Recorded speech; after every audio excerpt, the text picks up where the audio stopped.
যেহেতু তেল চুৰি চক্ৰ এটা উৎখাত কৰিছে বা তেল চুৰিৰ লগত জড়িত আপুনি যেহেতু গাঁওবুঢ়া আপুনি গোটেই ঘটনাটো পূৰ্বতে গম পায় নে নাপায়? নাই এইটো গম নাপাওঁ আমি আজি ৰাতিপুৱাহে গম পাইছোঁ ইয়াত এই ৰাতিপুৱা মানে এনেকুৱা হৈছে গাঁৱৰ ৰখি ব্যক্তিসকলে আমাক মানে হেৰি কৰিছিলেহি এই খবৰ দিলে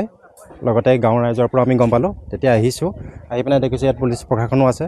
ONDCৰ মানে যিসকল বিষয়ববীয়াসকল তেওঁলোকো আহি বৰ্তমান উপস্থিত হৈছেহি এইটো অসমত মানে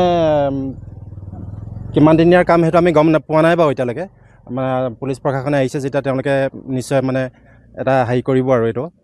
কোনোবা ইয়াত তেল চুৰি চক্ৰই দীৰ্ঘদিন ধৰা কিবা অভিযোগ আছে নেকি? নাই বৰ্তমানলৈকেতো তেনে অভিযোগ আমি পোৱা নাই বাৰু। এইটো কোনোবা তেল চুৰি চক্ৰই কৰিছে কাম? নিশ্চয় কৰিছে চাগে সেইটো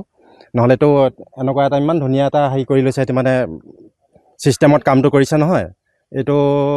মানে আমাৰ সহজ মানে যোনে তোনে কাম কৰিব নোৱাৰে এইটো নিশ্চয় তাত কোনোবা ভাল ডাঙৰ চক্ৰ এটা জড়িত হৈ থাকিব লাগে। এতিয়া কি জনাব আপোনালোকে আৰু বহুত ৰিস্কি যিহেতু গাঁওখনৰ কথা আছে আমি পুলিচ প্ৰশাসনক এইটোৱে অনুৰোধ জনাম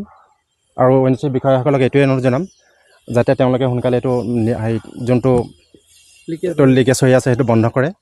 কাৰণ আমি জানিবলৈ পাওঁ মানে ধৰি লওক কেতিয়াবা জুই লগাটো চান্স থাকে সেই গতিকে হয়তো সোনকালে যিমান পাৰে সোনকালে বন্ধ কৰক আৰু পাৰিলে সোনকালে সেই যোনকেইটা দুষ্কৃতিকাৰীক গ্ৰেপ্তাৰ কৰক। যিকোনো খবৰৰ বাবে যোগাযোগ কৰক 9181 307 221 আমাৰ এই নম্বৰত।